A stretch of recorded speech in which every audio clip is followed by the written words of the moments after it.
The studies show that a normal, healthy adult male lasts 5 minutes and 42 seconds during penetration and thrusting. That's the average. That's not PE. So if the average female without prior stimulation takes 18 minutes to achieve climax, there's a natural gap, and it's called the arousal gap or the orgasm gap. That's why there's 7 trillion vibrators in the world. That's why guys stop and start, think about baseball scores, and think about all these crazy things to try to disassociate from pleasure so they can last longer. So it's extremely important that we define it, and it's also extremely important that we educate both men and women that it's okay to find a way to bridge that gap through extended foreplay, through using toys, through using female arousal gels, through men using delay sprays. Whatever it takes to have the best intimacy should be in play. And we got to get rid of this stigmas that, there's something wrong with you. You don't care about your partner. Trust me, we talk to people, customers of ours, all day, every day. The idea that a man doesn't care about his partner if he ejaculates prematurely, there could be nothing further from the truth. Nothing.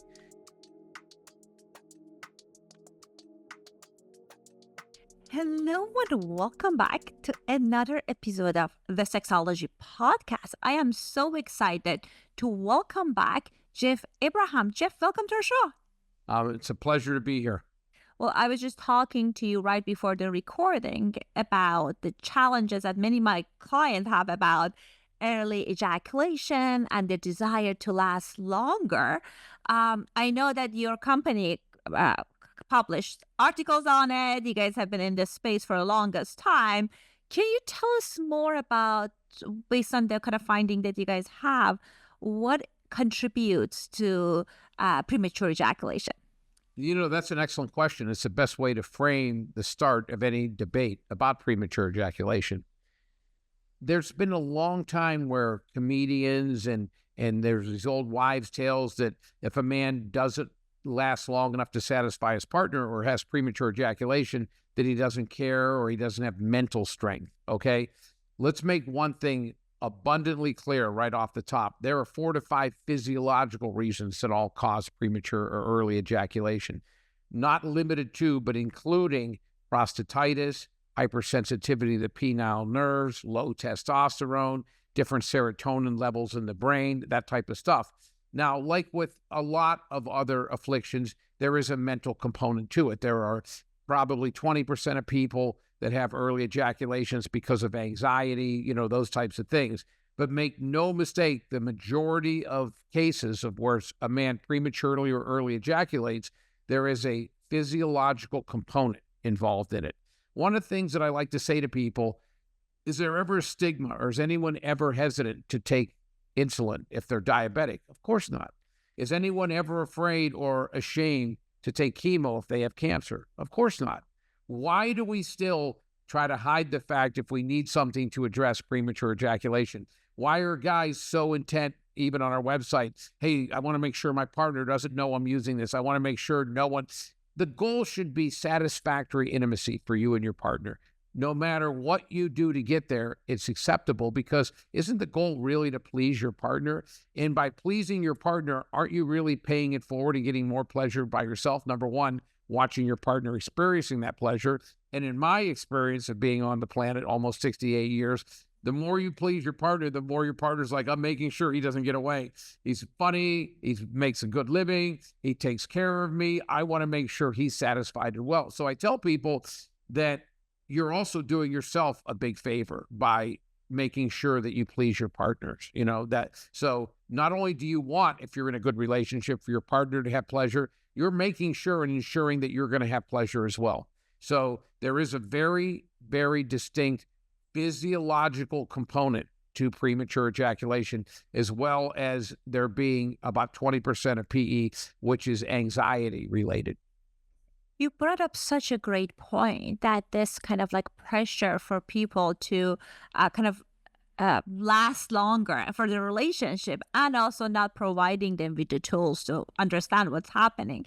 Because what I often notice for many people, for any reason you come early, like you have this early premature ejaculation, and then it becomes this source of shame. You're avoiding sex, your partner thinks you're avoiding them because you don't find them kind of attractive, and that can turn to this vicious cycle, when in reality there are things that people can do to address the challenges, right? You said that there's kind of multiple layers to it that can contribute to someone experiencing premature ejaculation.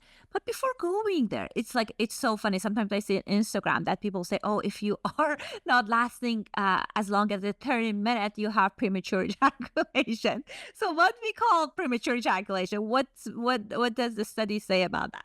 The studies now, because we work very heavily with a lot of urologists and some of the people on the board of SMSNA, which is Sexual Medicine Society of North America, and also ISSM, which is the International Society of Sexual Medicine. Some of their directors are on our board. And we're always having this dialogue because the actual definition is 90 seconds. If you never last 90 seconds, whether it's vaginal sex, oral sex, masturbation, anal sex, then you can be considered to be a premature ejaculator. I believe it should be more subjective.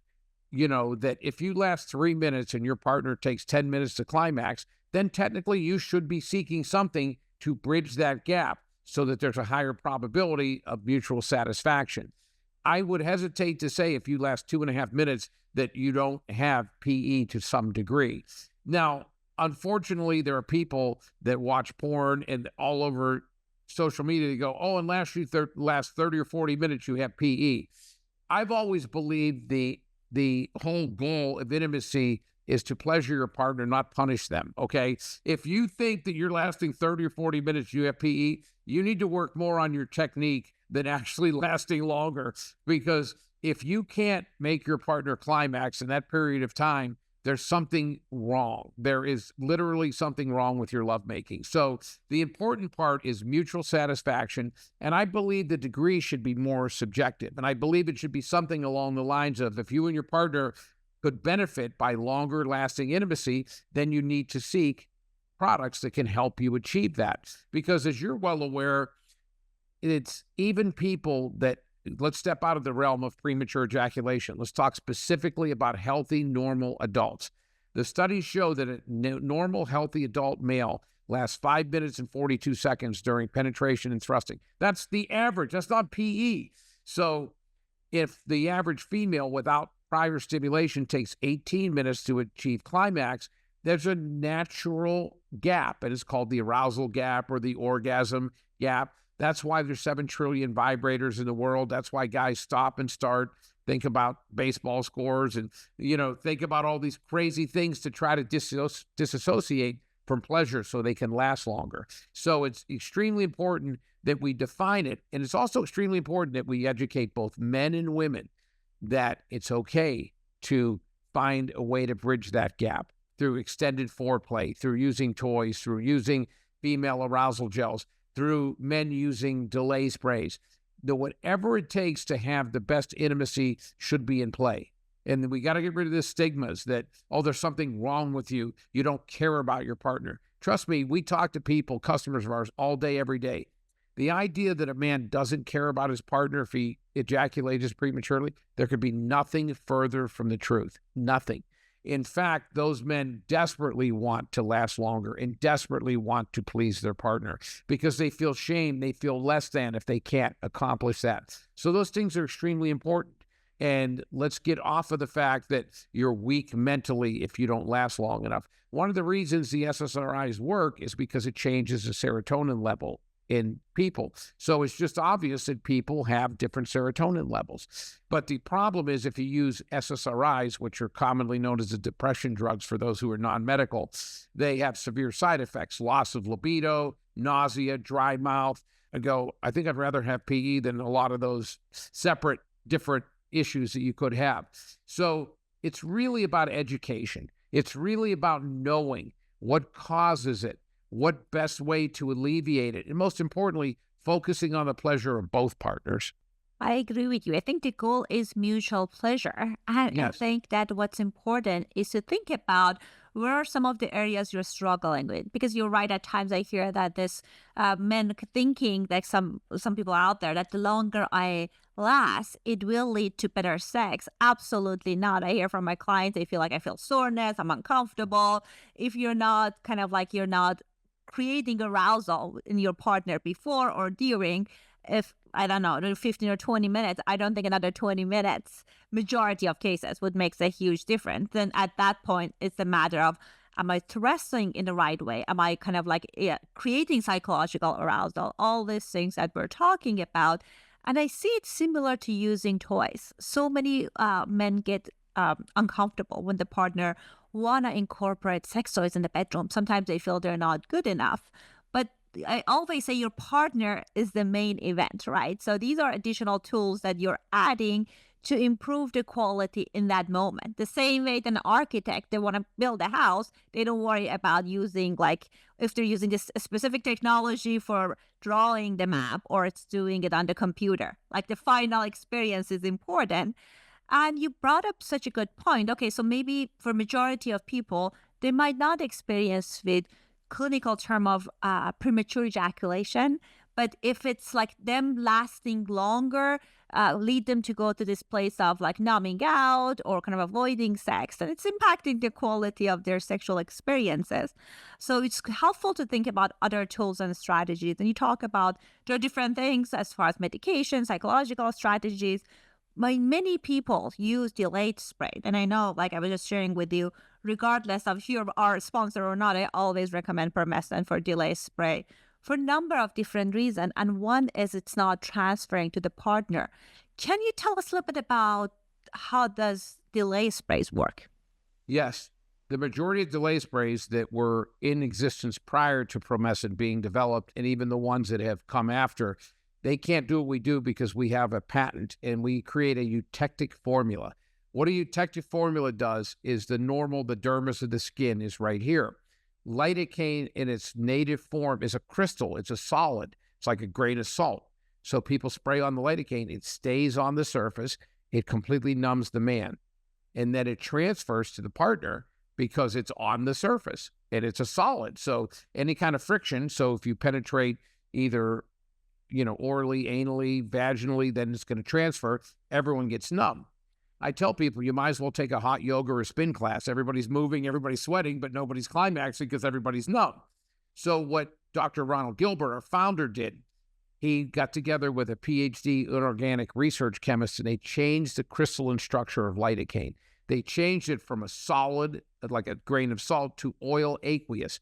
So when you apply Promescent, it goes below the dermis. So that's why we say wait 5 to 7 minutes. So we allow it to go below the surface. So the man maintains a higher degree of surface sensitivity. And because the lidocaine is then subdermal, it doesn't transfer to the partner. It's all the difference in the world. Sometimes you go, what's the difference between a Ferrari and, a Ford Taurus? There's many different things. With us, it's one thing. It's that.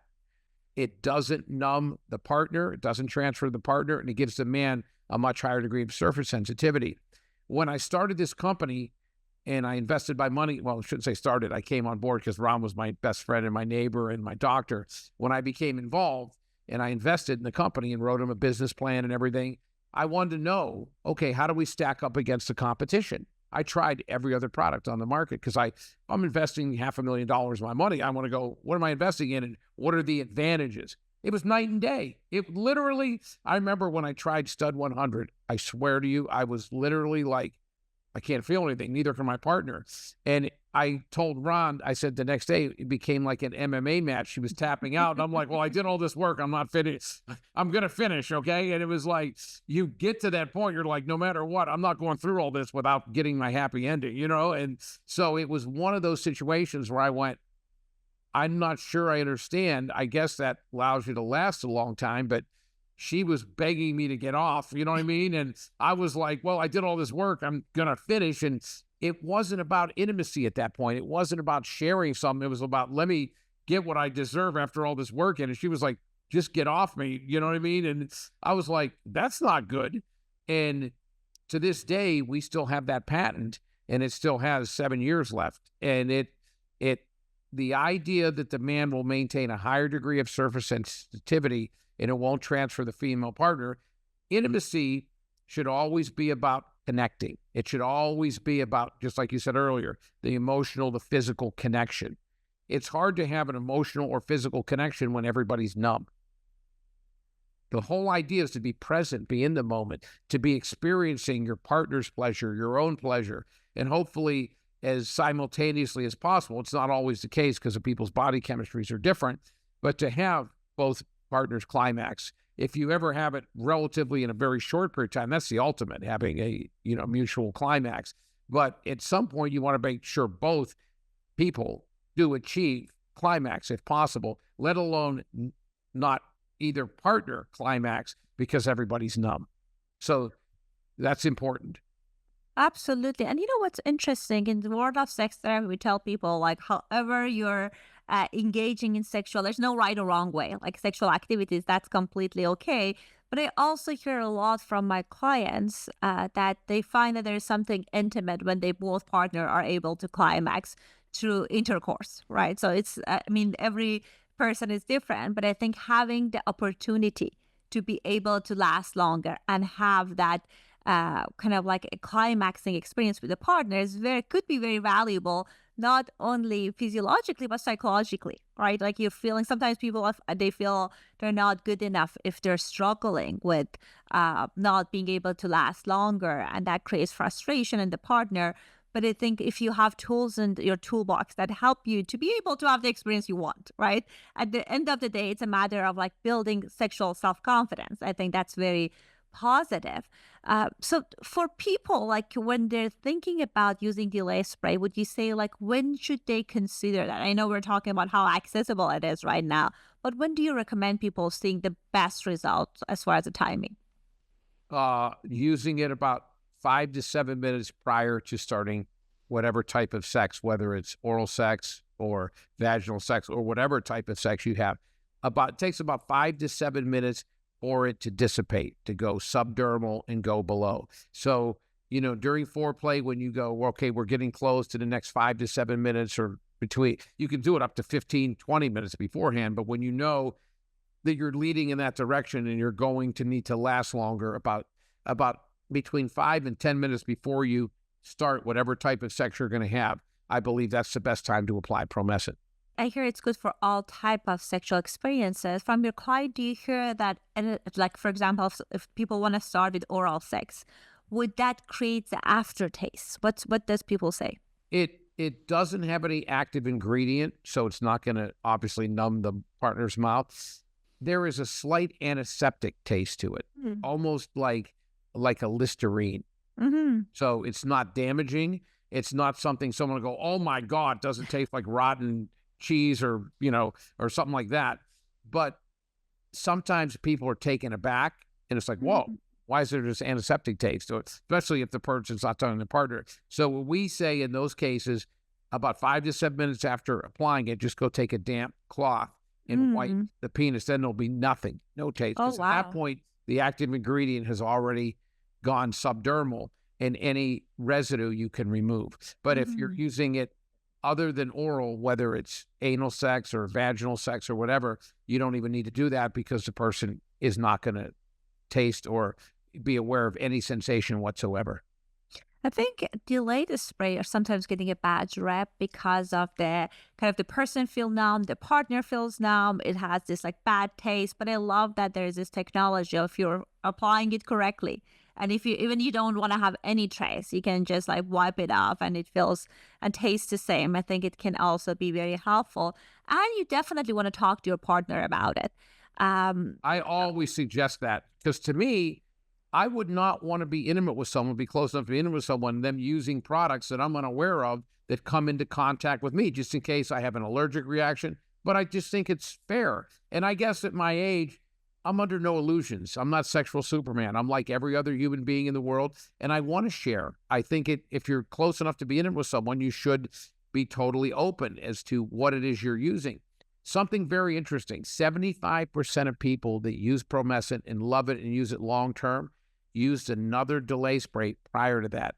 And the majority of them tell us, I almost didn't buy this because I go, oh, another delay spray, another lidocaine-based spray. And I saw your ad, this is different. Well, let me try. They go, oh my God, it is different. So that's why when you see a lot of our advertising, we will actually say, and even when I do a lot of podcasts, even if you've tried another delay spray, don't go, oh, another one of those. I don't like those. This is different. The technology's different. The experience is totally different. And I find it amazing that high a percentage of people who use our product used to use one of the other ones and stop using it because they did not like the experience. And they find us and they literally use it over and over and over again. And I think, as you said, like being open and vulnerable with partner is really important. I have a kind of hard time imagining the person if you're phrasing it in the right way, like they would have judgment. I think if you thankfully live in a time and age that sex tech stuff are just so common. Everyone use loops, toys. So it's another tool that you can use for your clients that they're successful with talking about it with their partner. What are some of the ways that you recommend them sharing with a partner? I always tell people that one of the things, there's twofold. Number one is tell them you're going to use it. Number two is for females who say, we need this in our relationship. When I do serious radio interviews or I do podcasts sometimes where they have call in, over 50% of the people calling it are women. And they always ask the same exact question. We need this in our relationship. How can I bring it up without hurting my partner's feelings? Every single time it happens because the male ego is very fragile. And if you say, and I tell everyone the same thing, don't bring it up and say you're not lasting long enough. Right away, the man gets defensive. What do you mean I'm not good enough? So what you say is our sex life is really good. It's great. But why don't we have a fantasy night? Why don't we do a 50 Shades of Grey night? I'll get a mask and a whip, a riding crop, you know what I mean? And this is this. And oh, by the way, there's a thing of promescent because I want this to be our special night to last longer. So you're not saying, oh, you're not lasting long enough. You're not saying you're deficient or you're not satisfying my needs. What you're saying is, let's have an extra special night. The kids are at the in-laws tonight. It's Saturday night. We don't have to get up early tomorrow. Let's have this marathon session. Hey, this will help.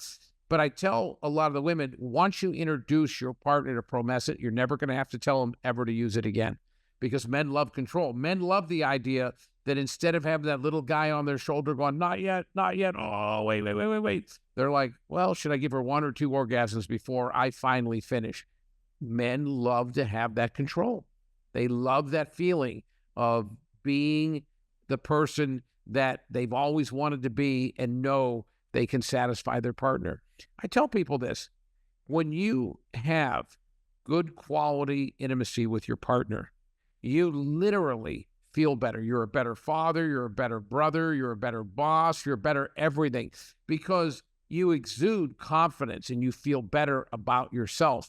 There's always that saying, and I touch on this and people go, oh my God, I never thought about that, but you're right. Did you ever hear the saying, when I'm not dating someone, I'm not in a relationship, I can't buy a date. But when I finally meet someone and I get into a great relationship, everyone wants to date me. There's no secret. The secret is you're walking around fulfilled and confident and you have this aura like all's right in my world because you're connected and you're having great intimacy. And other people see that confidence. They're like, I want a part of that, whatever that is. So people go, oh my God, I never thought about that, but you're right. Because for years, people have said, when I'm not in a relationship, I can't buy a date. When I'm in a good relationship, everyone wants to date me.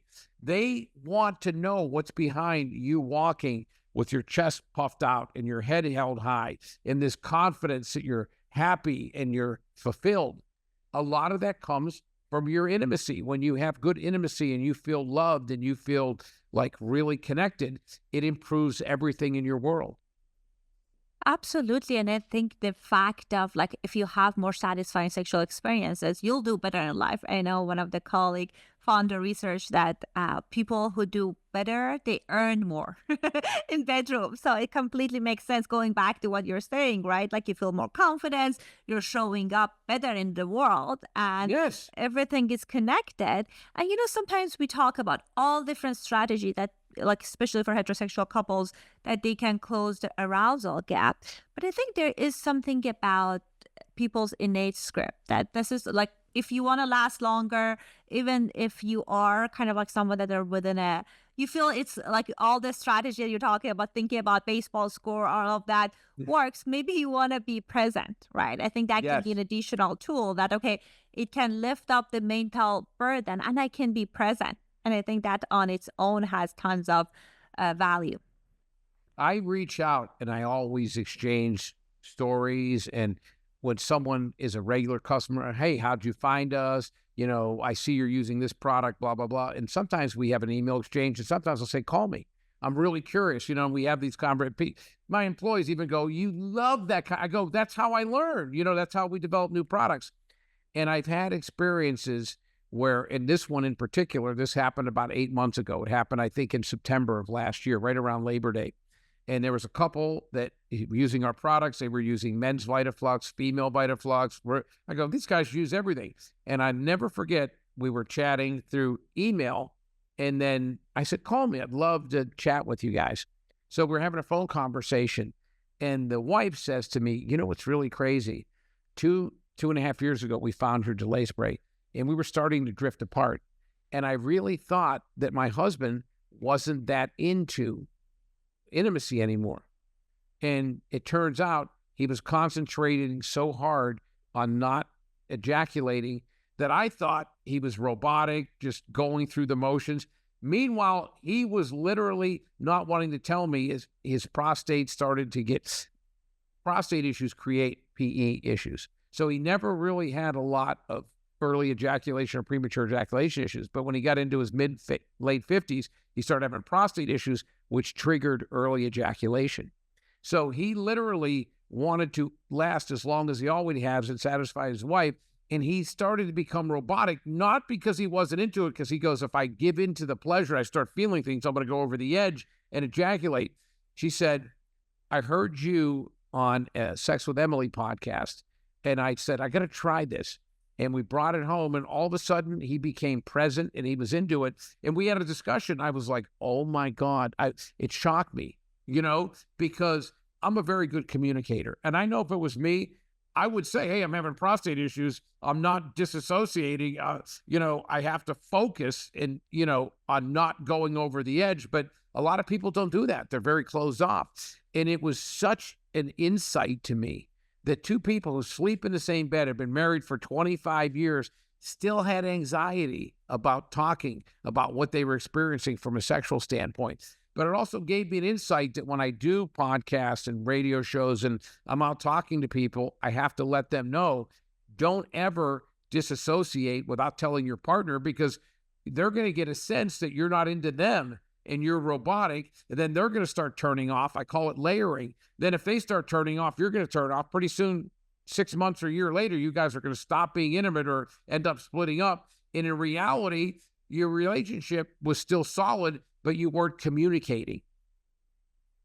And you don't know if someone doesn't tell you what they're experiencing. And if you start withdrawing and they start withdrawing, and then it leads to you both just going your own separate ways, how tragic would that be? So common, unfortunately, for people to not be honest about the struggle that they have. And it kind of makes sense because no one teaches us what to say. We don't even have this script. And there's just there's this opportunity for misunderstanding. I know colleagues have all sorts of ideas around porn, right? Like, I'm porn positive, but people have all types of ideas about it. And there were, for the longest time, people had this idea that people who watch porn develop premature ejaculation. There was a study, I'm sure you saw it as well, that sometimes when people have struggle with ejaculation, they have premature ejaculation, they use porn because it's just like it doesn't have that stress of partner experience, You're right? not disappointing anyone. You're not disappointing anyone. Yes. You want to be with someone, maybe your partner, maybe you find them very arousing, but it's just like it's really hard to have intercourse when you are constantly anxious about coming too soon. So kind of having Absolutely. solutions can help people to feel more closer. I actually believe that for every good thing that the internet does and every positive advancement we have from a technological standpoint, there can be some negatives. And I'll be honest with you, I'm really on this crusade now about educating a lot of parents and stuff. Talk to your children, because the majority of children now have watched porn before they ever have intimacy. Let's face it, because they all have iPhones or cell phones or whatever, Androids. I know for me that if I would have watched porn prior to having sex, that I would have been a nervous wreck. I would have been full of anxiety. If all I did was watch porn, I would think the average man has a 9.5-inch penis. It's the circumference of a beer can, that he lasts 45 minutes, that right before he ejaculates, he gets up, runs across the room and shoots her in the head, right in the forehead from 30 feet away. That would have been my expectation of what intimacy was. Meanwhile, when I was 15, which was 1972, I lasted 45 seconds the first time, and I thought I was Superman. It was the best feeling in the world. So I wasn't riddled with anxiety because I had nothing to compare it to.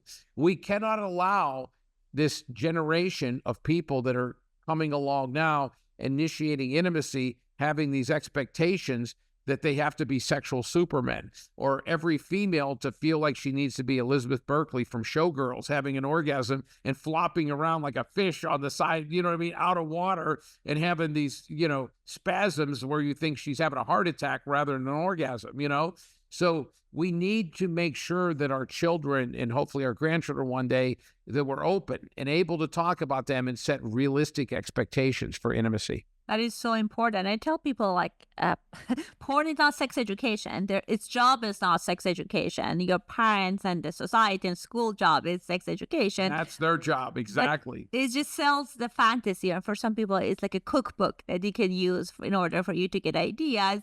But I hope that people know that there's just so many tools out there that they will be able to have satisfying mutual experiences with the partner, or if they want to have solo experiences, that's completely okay. But I want people to feel that they have the agency, that I can do whatever feels good for me. And I know with Permescent, I have used a number of different products. I'm laughing because we have a lot of great products, like Arousal Gel is something I use, and it doesn't have the aftertaste. That's really important for me. It's really good. It's helpful. It doesn't create odd sensation. Are there products that you guys are developing? What's in horizon for Permescent? We just introduced a separate arousal gel. It's a buzzing gel. The first one was a warming one, the one you warming. We have a buzzing gel, which has a much more vibrant sensation. A lot of people, it's too much for them. But certain people would use the warming, go, that's good, but I need a little more. So we now have kind of like the regular and then the turbocharged, someone who wants a little more of a direct jolt. So we have that particular product. We introduced delay wipes. Certain people said to us, I don't want to have a bottle where I carry, if I'm going to the club, we're going out on our boat this afternoon, I want to carry this little bottle. Even though the bottles are tiny, they would rather have just that little, when you get a shot, they have that little packet that you wipe on your arm. It's like that. That being said, you can never have as effective a wipe as you do have a spray. So that's not more for someone who has severe PE. It's someone who's more recreational. Someone who lasts 4 minutes, they want to last 8 minutes. Someone who lasts 8 minutes want to last 15 minutes. But we introduced the delay wipes, and we've had success with those. We developed, have you tried our toys, the 3 toys? No, I haven't. I didn't know you guys brought. Oh, yay. We have a cock ring, a bullet, and we have all 3 main, and they have gone really, really well. Something a little bit different. So when we were developing the toys, we went to the toy manufacturer, and he goes, I can make it this much cheaper if I use a cheaper brand of this. I said, no. So what do you mean? I said, I want a premium toy. I want something that I can be proud of. Everything about it, I want first class. Dual motors, dual this, dual that. So the rabbit, the bullet, and the cock ring have really good quality, but they're very, very top grade materials. But they're very reasonable, because you can find Lilo and Wow vibrators that are like $300, $250. To the average person, that's a little bit expensive. So we developed a line of quality vibrators that are in the $45 to $50 range. Oh, that's really affordable. You'll have all 3. I'm going to send you all 3. Yay. And that has been an absolute instantaneous hit for us. As soon as we introduced those, they took off and started to sell really, really well.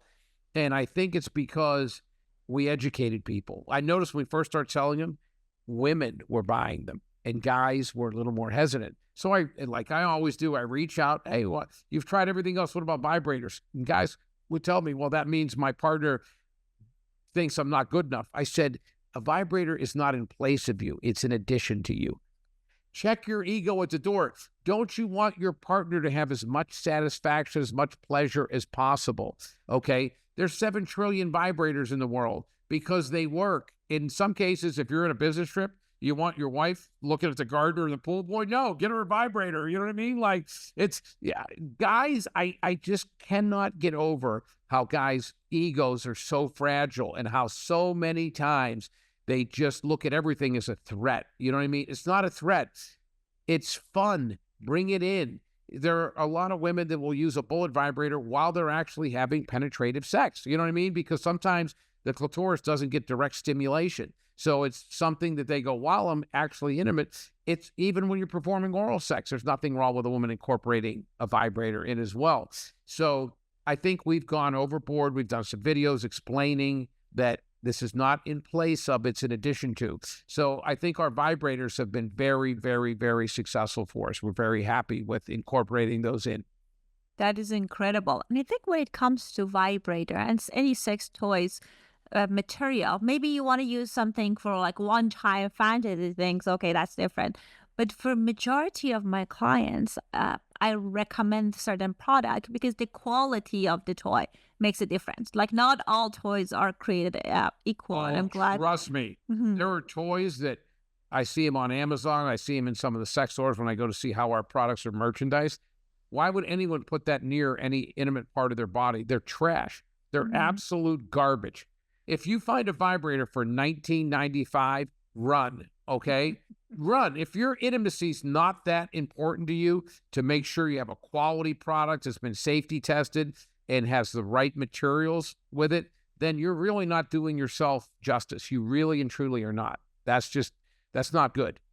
So Well, I'm glad I that you, recommend, yeah. sorry, you prioritize quality. I was so excited about that. Go ahead.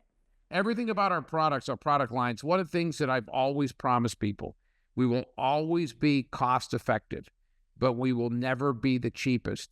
That's not our goal. Our cheapest is to be the best value. So to have a high level of quality with a reasonable price. And that is so that's important. our goal. Because this isn't interchangeable. It's not like you're buying a light bulb for your front porch. For God's sakes, it's your sex life. And these are your genitals that you're exposing, whether it's, lotions or gels or sprays or toys to. And you want to make sure you really do your homework, and you want to make sure that you put the best products there in proximity. So that's really, really important. And I can testify to that. I'm very, very particular about what I use because my sex life is like one of the most important thing in my life. Like if I'm just vigorously honest, and even when I get product, I'm very cautious to what to use. But I use the arousal gel, I use the wipes that you guys send, lubes, all the material you guys sent have been high quality, and I use it myself. So for our listeners that they are interested to can check out the products, what are some of the places you recommend them to go? I always tell people start at our website because number one, I want to make sure you're using the right products for the right reasons and you're using it correctly. So that's important. But when you decide, you go, I want to use your delay spray. We're at Target, we're at Walmart, we're at CVS, we're at Meijer, we're at HEB. The end of this year, we launch at Wegmans. So those are all the place delay spray, delay wipes are at, all those different retailers. We're on Amazon. We're the number one best-selling product on Amazon. We have our full product line there. Our arousal gels are only on our website, but we're working to get those into retail right now. By the end of the year, we should have some of those. Our VitaFlux, which is our thing that increases blood flow for men and women, increases libido, gives you more powerful orgasms. Those are only on our website. We're working on those. So I tell people, number one, go to the website to learn, to make sure you're using the right products for the right reasons and you're using them correctly, dosing them correctly. And then once you determine that what it is, and you can go to our store finder, it'll give you, you can punch in 5 miles, 15 miles, 25 miles. It'll show you what products are at what stores near you. Then you make your determination where you want to get it. I don't care where you get it. I'm equally as happy as long as you get the right product for the right reasons, you use it correctly. Because I've actually told people, sometimes people explain to me this is the issue. I go, then don't buy our product. They'll go, what? I go, no, I don't. Unless I think there's a high probability of you being successful with it, I want successful customers who also, one of the reasons we've grown from when I took over the company, 80,000 a year to this year, 17 million a year is because we have a ton of satisfied customers that tell their friends, spread the word, use one product and start using another one. The best way to do that is to do what we do, which is have satisfied customers. They have a full 60-day money-back guarantee. So people can order our product with confidence. If they buy it and they don't like it, all you got to do is let us know. You get a refund. You don't have to send the product back. And it's one of those things that we want people to use it for the right reasons to have success with it. Our goal isn't to sell one to everybody. Our goal is to very slowly get more and more people trying it, who like it, who come back, use it regularly, and then refer it to their friends. I'd rather have that business model and grow every year, which we have, rather than have a peak and then a valley and then spend $1 gazillion on advertising, get a bunch of other people come in and buy it and then not like it and go. That's not a sustainable long-term business model. What we're doing is a sustainable long-term business model. We're very pleased with everything we've done. We're very thrilled with the fact of the way we're growing in retail right now.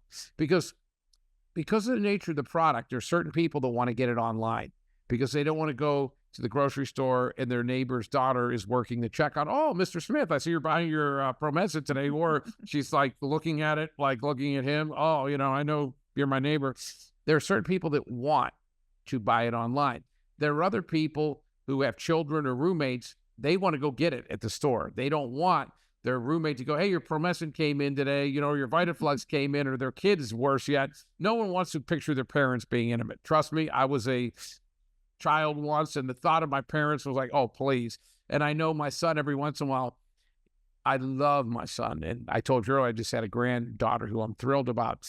But every once in a while, I do like a podcast, and my friends or his friends will send it to him. Oh, I just heard your dad on this podcast. He's like, please, that's my dad. I don't need to hear him waxing poetic about sex.